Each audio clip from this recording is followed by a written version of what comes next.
Hello everyone, and welcome to our online travel program. Our topic for today is national parks. My name is Montoya, and I'm a public librarian at the Indianapolis Public Library. Here's a look at today's program. Today we'll discuss some of the 62 national parks in the U.S. National Park System, passes, activities, National Park Service, National Park Week, park closures, and alerts. The guides that you see here today are some of the guides that I used to research today's program. Your Guide to the National Parks, published in 2017, The National Parks, An American Legacy, celebrating 100 years of the National Park Service, published in 2015. Montana with Yellowstone National Park, published by Moon, published in 2019.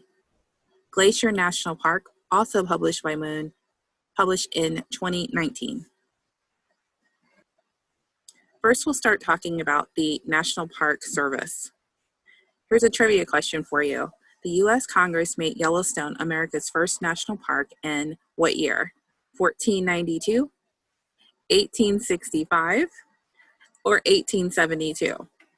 The correct answer is 1872. I think in 1492, I do not believe they had established Congress at that time, and they were probably pretty busy in 1865. So the correct answer is 1872. The National Park Service was founded in 1916. It was established by an act of the U.S. Congress that was signed into law by U.S. President Woodrow Wilson. The purpose was to preserve the scenery and the natural and historic objects and the wildlife therein, and leave them unimpaired for the enjoyment of future generations. National Park is an agency of the U.S. Department of the Interior that manages and maintains several hundred national parks, monuments, historical sites, and other designated properties of the federal government. Now we're going to talk about different national park passes. If you're planning to visit more than one national park throughout the year, you probably want to consider getting an annual pass. It's $80. The pass is available to the general public and provides access to federal recreation sites that charge an entrance or standard amenity fee. The pass is valid for a year. You can learn more about obtaining this pass from the usgs.gov website that you see there on the screen. If you're a member of the military, back in 2012, they implemented a military pass. This pass is actually free for active duty military personnel, meaning the Army, Navy, Air Force, Marines, and Coast Guards, and their dependents. You can learn more about this pass at usgs.gov. Again, it's a military pass, and it's free for active duty military personnel. The access pass is what you see here on your screen. It's free to U.S. citizens or permanent residents who have been medically determined to have a permanent disability. Again, a free pass, and you can learn more about this pass at usgs.gov. Every Kid in a Park 4th grade pass. The cost for this pass is free. The pass is obtained by the student exchanging an Every Kid in a Park pass voucher for the pass. You can find more information about the pass and the voucher by going to everykidinapark.gov. The pass is valid for 12 months beginning September of the year the student begins 4th grade. No other discounts apply other than entrance and standard amenity fees. There's 2 senior passes. There's an annual pass, the pass that you would pay $20 per year, or there's a lifetime pass where you basically pay $80 after you turn 62 years of age, and you don't have to pay again. So it just depends on your needs. If you plan to visit multiple national parks over the years after you turn 62, then you probably want to consider the lifetime pass. If you only plan to visit maybe 1 or 2 parks every other year or so, then you might want to think about the annual pass, but it all depends on how many parks you're planning on visiting every year. If you're going to make it an annual thing, then it's probably something that you can consider depending on your needs. National park alerts. This is very important. Due to COVID-19, a number of national parks, if not all of them, have closed, and so we cannot access the parks. But one thing that to keep in mind, that after the parks reopen, there's still alerts that you need to be aware of. If you're traveling to a national park, you want to always be up to date on the weather conditions. conditions can change really rapidly depending on where you travel. And so the national park website always has alerts on their website to give you an update on what's going on in the park. This is really important to say if you were traveling to a national park on a Friday, you got in pretty late on Friday, but you wanted to wake up really early the next day and get started touring at your national park, and then you get there and you realize, oh my goodness, the road is closed. Maybe there was a heavy rain last night and it washed out the road, something like this. So just keep in mind that if you're going to tour a national park, stay up to date on any alerts by going to the nps.gov website. There are a number of activities that take place in the national parks, and this is just a very small list. Horseback riding, rafting, spelunking, snorkeling, become a junior ranger. Some parks have helicopter rides, participate in a triathlon, or you can take a scenic train ride. Again, it just depends on the national park and what it has to offer.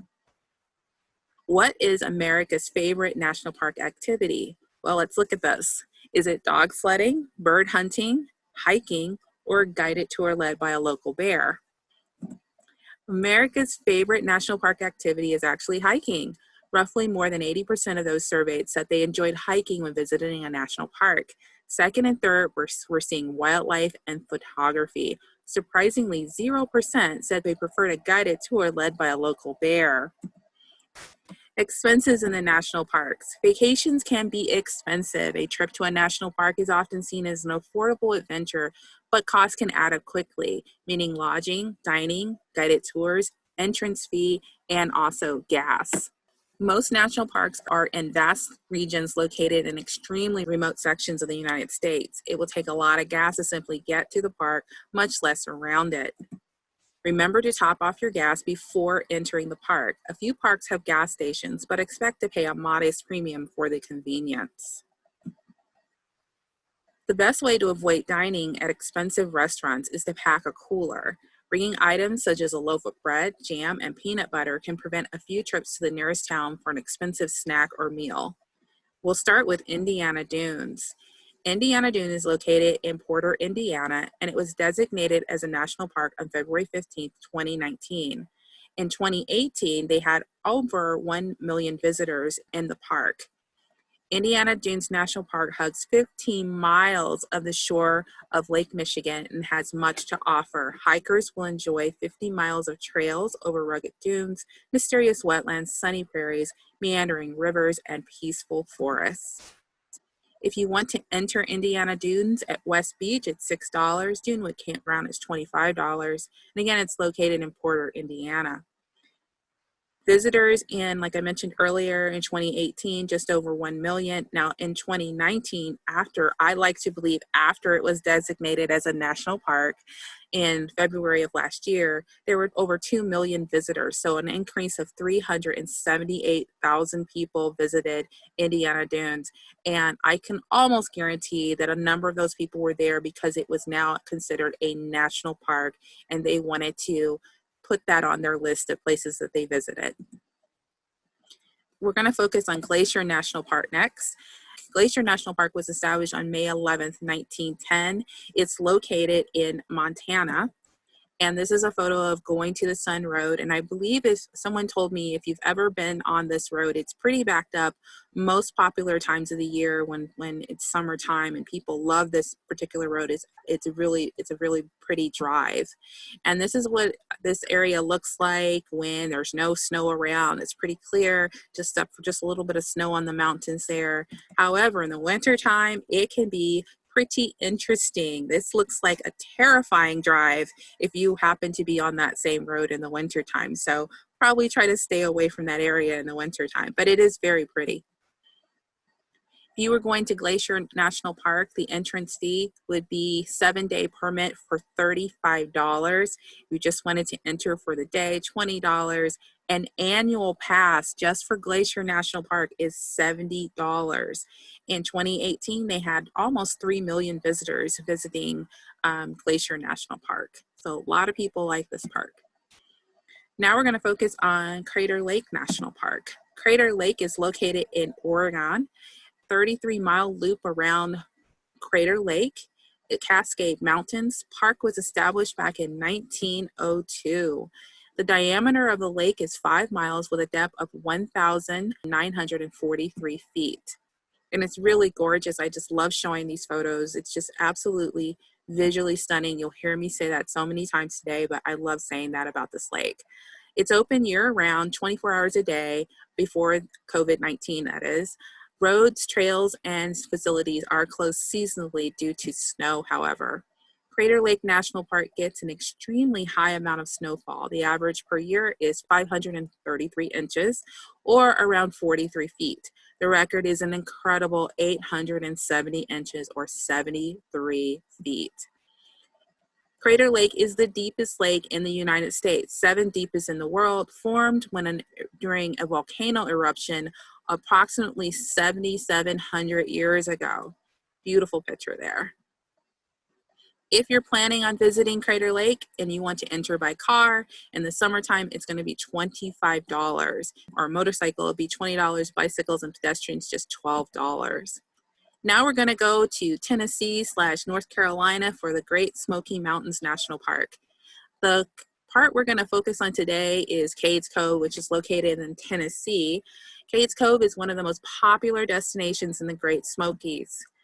It's an 11-mile one-way loop located in the Great Smoky Mountains, and it takes about 2 hours to do this loop. You wouldn't think it would take 2 hours to do an 11-mile loop, but it's a really slow-moving loop because there's so many cars, and there are a lot of things that you can do, a lot of places to stop. They have a lot of historical buildings that are open for people to just walk through and browse. So it's really pretty, but traffic does move very slow. My family and I like to get there really early, and we try to do it off-peak time. So sometimes it's really cold outside. Like you can see this photo. This was taken back in '06, and it was pretty cold outside. It was in the winter time. They ended up closing this road down about a couple of hours after we got there because the snow was coming. But it was a really, really nice time. In Cades Cove, you are likely to see white-tailed deer, coyote, groundhog, turkey, raccoons, skunks, and horses. And here's a picture of some of the horses that we saw on one of our visits. Established in 1931, 154,000 people visited the park then. In 2018, they had over 11 million people visit the Great Smoky Mountains. Just in November through December alone of 2018, 200,000+ people visited the Great Smoky Mountains National Park. Now we're going to focus on Badlands National Park. It's located 75 miles east of Rapid City, South Dakota. I drove there all by myself one summer. Really gorgeous, gorgeous place. It was established in 1939, and it's about 244,000 acres in this national park. I drove Highway 240 Badlands Loop Road. It's a 2-lane paved surface that takes you through the north unit of the park. Very beautiful drive. Number of park visitors in 1939 when it opened, just over 200,000. In 2019, they had 970,000 visitors to enter this park. They do have a number of special events that take place inside Badlands National Park. The Badlands Astronomy Festival, Badlands Heritage Celebration, and Founders Day. If you're going to enter Badlands Park with a vehicle, it's $25 for a 7-day pass. If you're going to ride a motorcycle, $15, hiking, $12, and an annual pass for Badlands National Park, if you plan to enter multiple times, $50, not too bad. Now we're going to go to Great Basin National Park, which is located near Baker, Nevada. It's located in White Pine County in east central Nevada near the Utah border. Great Basin National Park was first established back in 1986, so a relatively young national park. This is a map of Wheeler Peak Scenic Drive, and the National Park Service tells us that taking a drive along the Wheeler Peak Scenic Drive is a highlight of any visit to Great Basin National Park. A true mountain road, the scenic drive hugs the mountains of the South Snake Range, slowly winding you to a point above all others, where vistas reach the horizon and one is met with a pristine view of the rugged, harsh, yet surprisingly beautiful Great Basin Desert. Starting at the park boundary on the Nevada Highway 488, the Wheeler Peak Scenic Drive takes you on a paved 12-mile back road to an elevation exceeding 10,000 feet above sea level to the face of Wheeler Peak. And here you go. This is really pretty there. This is another view from Wheeler Peak Summit, 13,000 feet above sea level there. Great Basin Desert is one of 4 deserts in the United States, but it's the only cold desert in the country where most precipitation falls in the form of snow. As you leave the Great Basin Desert, you will be amazed at the diversity of life that lives just above the barren desert beneath. It is not uncommon to see mule deer, bighorn sheep, coyotes, and jackrabbits, all as you climb along the road. Great Basin National Park has no entrance fee, so $0 to enter. The park does not provide public Wi-Fi access, and cellular access can be spotty. It was established back in 1986, like I mentioned earlier. Visitors in 1986, just over 40,000 people visited the park. In 2019, they had 131,000 visitors. Now we're going to move on to one of my favorite national parks, Arches National Park. It's located in Utah, bordered by the Colorado River in the southeast. Again, one of my favorite parks. I visited by myself on an epic road trip in my Prius, and I really enjoyed this trip. It was just a beautiful, beautiful area. The park was established all the way back in 1929, area of about 119 square miles.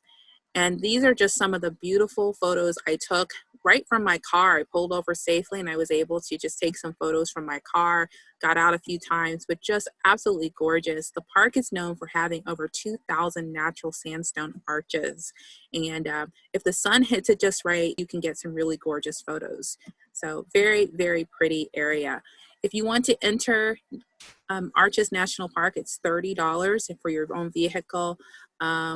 It was in 1929 when it first opened. They just had just over 500 people visited the park, and visitors in 2019 they had over 1 million people visit the park. Total visitors between 1929 and 2019, 37 million have visited the park. So a lot of people like Arches National Park. Now we're going to go on down the road to Petrified Forest National Park. This is located in northeastern Arizona in Navajo and Apache counties. And I like this park because I actually got to visit this park because we were on a Route 66 road trip. And this is one of the little side trips you can take. It's not very far off of Route 66 to visit Petrified Forest National Park.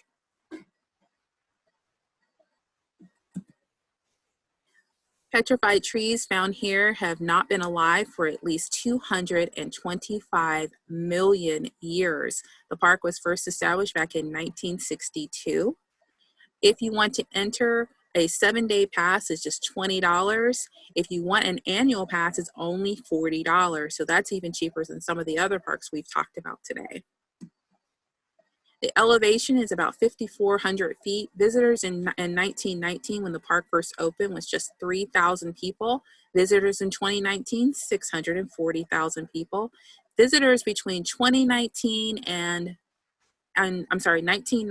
2019, 56 million people have visited this park in the last 100 years. So there you go. The park is open year-round except Christmas, which is on December 25th. You can go hiking, bicycling, or horseback riding in the Petrified Forest National Park. Access via north portion of Petrified Forest National Park is the Painted Desert. If you want to see portions of the Painted Desert, you just keep on going when you're driving through the park and you will run into the Painted Desert. It's very pretty, visually stunning, once again, saying those 2 words, but it's just absolutely gorgeous. I love that part of the park. Grand Canyon National Park. No presentation is complete without the Grand Canyon. Here's a picture of the Mojave Point in the west rim of the Grand Canyon.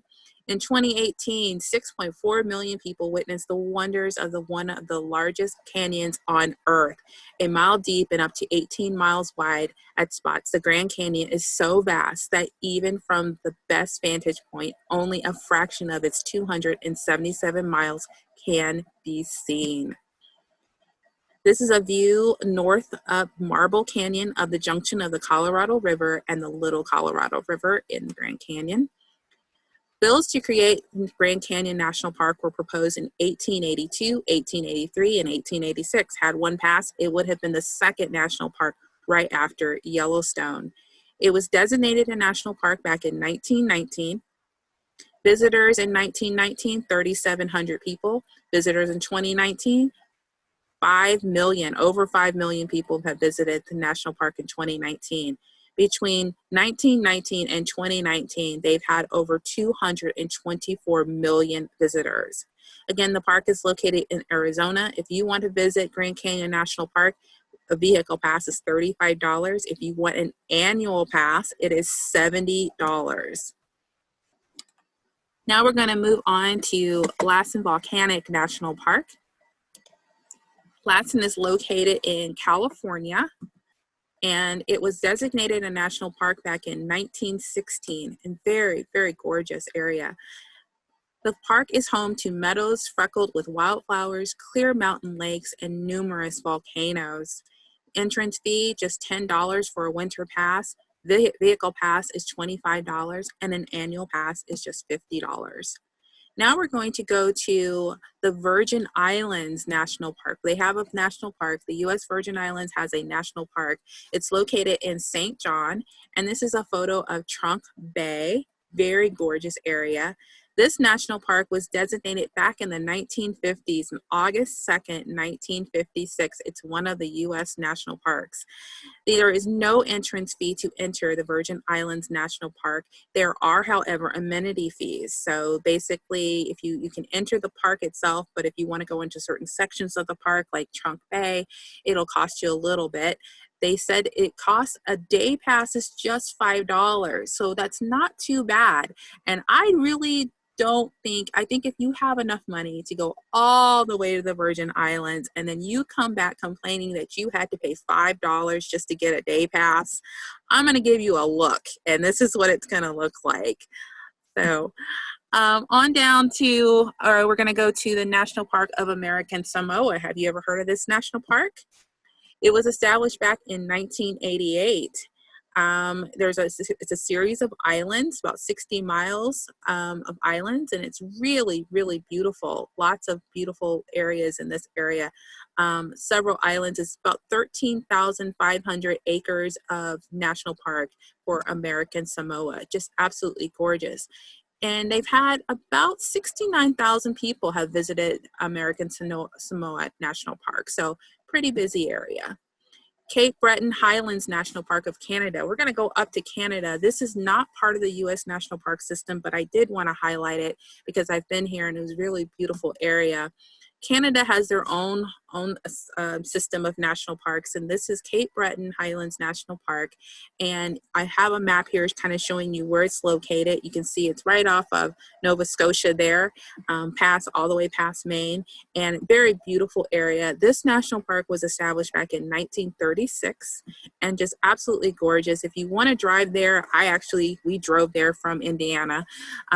Driving there, you would take the Cabot Trail coastline. It's 185.2 miles of winding driving trail through a number of fishing villages in Nova Scotia. And this is sort of the trail that you would take if you wanted to drive all the way to Cape Breton National Park. And this is what it would look like. And it's a gorgeous, absolutely stunning area. Lots of scenic areas for you to see throughout the drive. It's located on the Gulf of St. Lawrence. You can see moose, bald eagles, pilot whales, 26 hiking trails, 6 beaches, and 24 look-off points. So highly recommend if you have the driving stamina for that. It's a really nice drive. Now we're going to go not too far from Indiana to Ohio, Cuyahoga Valley National Park. It's located again in Ohio. It was established back in 2000, October 11th, 2000. And the Blue Hen Falls is is a favorite for visitors who wish to visit one of the prettiest waterfalls in Cuyahoga Valley National Park. The trail takes hikers down an old highway to Spring Creek, named for the spring upstream that feeds this creek year-round. This is a photo of the Boston Mill Visitor Center, which opened last October. It's also located in the Cuyahoga Valley. Entrance fees to the national park is zero. There is no entrance fee. They have 2.2 million recreational visits each year. Very beautiful area. Now we're going to go all the way down in Texas, Big Bend National Park. Now, Texas, they have a nice little summary about their park. It says, splendid isolation, the Big Bend. There is a place in far west Texas where night skies are dark as coal and rivers carve temple-like canyons in ancient limestone. Here at the end of the road, hundreds of bird species take refuge in a solitary mountain range surrounded by weather-beaten desert. Tenacious cactus bloom in sublime western sun, and diversity of species is the best in the country. The magical place is Big Bend. And they lay it on so thick. You can't expect anything less out of Texas. But they're right. It's beautiful. It's absolutely stunning. This park was established back in 1944. It's absolutely gorgeous area. I can't wait to drive this road here. Looks really, really pretty. 1,252 square miles is the area for this national park. Back in 1944, they had just over 1,400 visitors. In 2019, they had about 463,000 people visit the park. Between 1944 and 2019, they've had a total of 17 million visitors to enter their park. If you want to drive through the park, it's $30 for a vehicle, motorcycle $25, individual walking in probably be about $15. An annual pass is $55. They do have a number of reptiles there. Now, this is where I have to stop and contemplate if I want to go. Western coach whip, Central Texas whip snake, black-tailed rattlesnake. I'm just gonna stop there. That's enough. It looks like a nice place to visit, but I don't know if I can take that, all those snakes. On to Yellowstone National Park. I love Yellowstone. It's one of my favorite places to go. I drove up there when I was on my way to California. I took the long road and I drove all the way through Yellowstone. Just absolutely visually stunning area in Yellowstone here. Designated a national park in 1872. Ferdinand Hayden, he was an American geologist who convinced Congress to make Yellowstone a national park all the way back in 1872. This is a map that he drew of Yellowstone in 1871, very detailed map actually. And Yellowstone is located in 3 different states. It's located in Park County, Wyoming, Teton County, Wyoming, Gallatin County, Montana, Park County, Montana, and Fremont County, Idaho. And yeah, I got to drive through 3 different states to get to Yellowstone. So I was really proud of myself. These are my photos. It was a snowy day. I was the only person out there. Do not recommend doing this. Take a buddy, take a friend, somebody with you when you drive through these national parks. Acres, over 2.2 million acres. Yellowstone National Park is larger than Rhode Island and Delaware combined. So 96% of the park is in Wyoming, 3% is in Montana, and a whopping 1% is in Idaho. So there you go, folks. Very, very pretty area. And this is the only passenger I took with me, my Yoda doll. We made it out. We survived, and this is the photo I decided to take safely, of course. There you go. All right, we're almost done, folks. We're going to go to Alaska. There are 2 national parks we're going to highlight in Alaska. It's Kobuk Valley and Gates of the Arctic. Now, they're in Kobuk Valley. The area for this particular park is just about 2,736 square miles. Great Kobuk Valleys, great Kobuk sand dunes with the Waring Mountains in the distance. There you go. Very beautiful picture there. It was established back in 1980. And in 2019, they had over 15,000 visitors to this area. The Gates of the Arctic National Park in 2019, they had just 10,000 folks visited this national park. It was also established in 1980. It's located in Beddoes, Alaska. And here are some of the books that I read and I researched that I used for this presentation. Arizona and the Grand Canyon. It was published in 2018. Southwest Road Trip. It includes Zion, Bryce Valley, Santa Fe, and the Grand Canyon, also published in 2019. And here's the links that I mentioned earlier, the NDPLC library. If you want to know more information about that, if you want a list of plants in the national parks, there's a link for that. And then there's a link for all of the animals in the national park, including those snakes I mentioned that I will stay away from. If you want to know more about the species in the national park, there is a link right here for you. If you're interested in purchasing a national park pass and you want to learn whether or not you qualify for some of the passes featured or some other passes that may be out there, you need to go to store.usgs.gov and you can look at all the passes that may be available to you for purchase. If you're interested in learning the most visited park in the United States, I have a trivia for you. Well, actually, I just have a chart for you. There you go.